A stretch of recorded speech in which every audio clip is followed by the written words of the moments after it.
Mayor Gadwal Vijayalakshmi గారు, రాజ్యసభ సభ్యులు అనిల్ కుమార్ యాదవ్ గారు, ముఖ్యమంత్రి సలహాదారు వేం నరేందర్ రెడ్డి గారు, గౌరవ శాసనసభ్యులు రంగారెడ్డి గారు, media deputy mayor Mothe Srilatha Reddy గారు, గౌరవ కార్పొరేటర్ శ్రీమతి విజయారెడ్డి గారు, సమాచార కమిషనర్ గౌరవ హనుమంతరావు గారు, జవహర్లాల్ నెహ్రూ సొసైటీ నాయకత్వం కిరణ్ కుమార్, రవికాంత్, వంశీ, రమణారావు, అశోక్ రెడ్డి, ఇతర మిత్రులందరికీ నమస్కారాలు తెలియజేస్తున్నాను.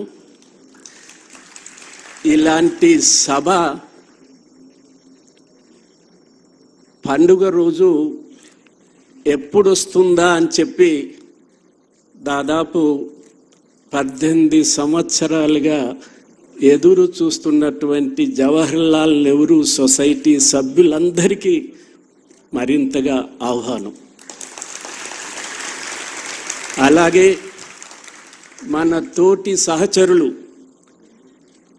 నలుగురికి ఆపద్బాంధవులుగా అకాడమీ రాష్ట్ర ప్రభుత్వం 50,000 నుంచి 1,00,000 రూపాయలు అందచేయటం ద్వారా వారు ఆరోగ్యం బాగు చేసుకొని మన వరుసలోనే కూర్చొని ఉన్న మిత్రులకి, 40 మంది చనిపోయిన జర్నలిస్టు కుటుంబాలు 2-3 సంవత్సరాలుగా వెయిట్ చేస్తున్నారు.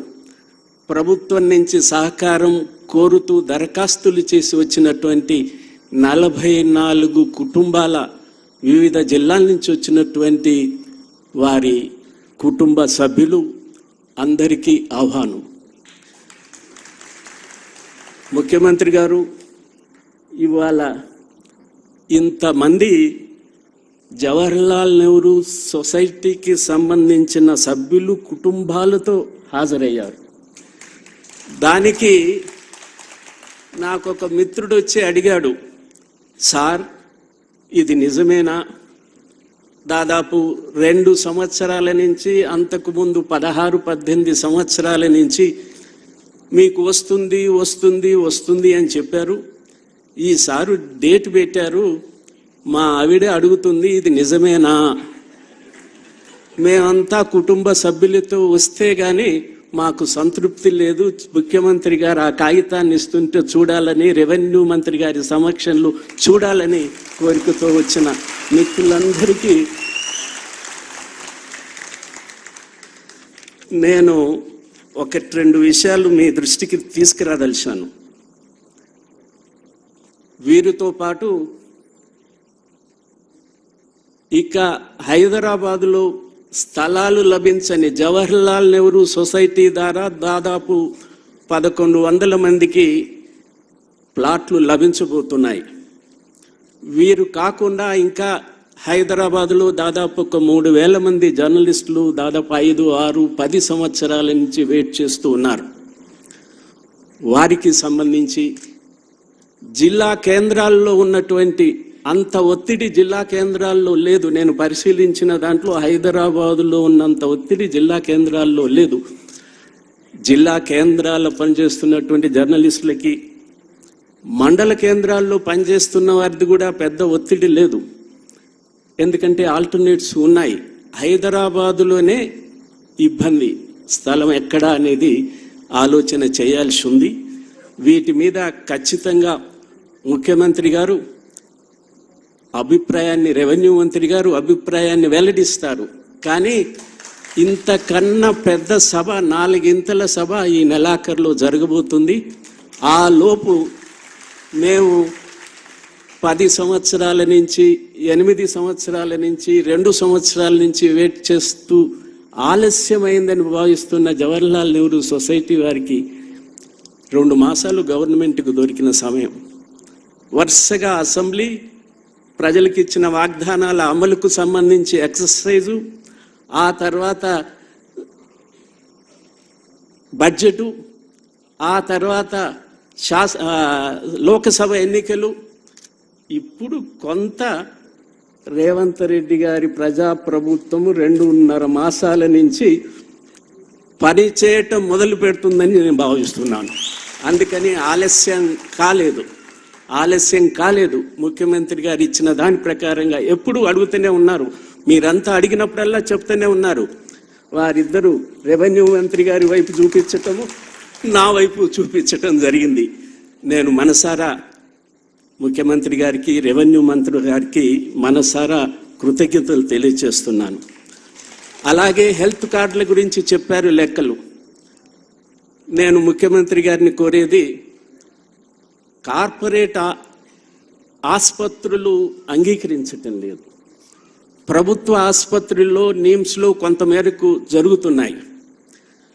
నేను ముఖ్యమంత్రి గారి దృష్టికి వచ్చినప్పుడు మనం వైఎస్ రాజశేఖర రెడ్డి గారి పీరియడ్లో 1,00,000 రూపాయలకు ఇన్సూరెన్స్ చేశాము కుటుంబాన్ని. ఇప్పుడు ఆ రకంగా ఏదైనా జర్నలిస్టుల నుంచి కొంత 1/4 1/3 కొంత పే చేయటం ద్వారా మొత్తం కుటుంబాన్ని తల్లిదండ్రులతో సహా దాన్ని చేయటానికి ప్రయత్నం చేస్తే బాగుంటుంది అంటే ముఖ్యమంత్రి గారు సంతోషించి చెప్పారు. ఎక్సర్సైజ్ చేశాము. కానీ 25,000 జర్నలిస్టు కుటుంబాలకి 100 కోట్ల రూపాయలు అవుతుంది. ఇది నేను సానుకూలంగా ఎందుకు లేనంటే, మన వాళ్ళు మొత్తము పని చేసిన రోజుల్లో, కార్పొరేట్ ఆసుపత్రులు అంగీకరించిన రోజుల్లో 16 కోట్లకు మించలేదు.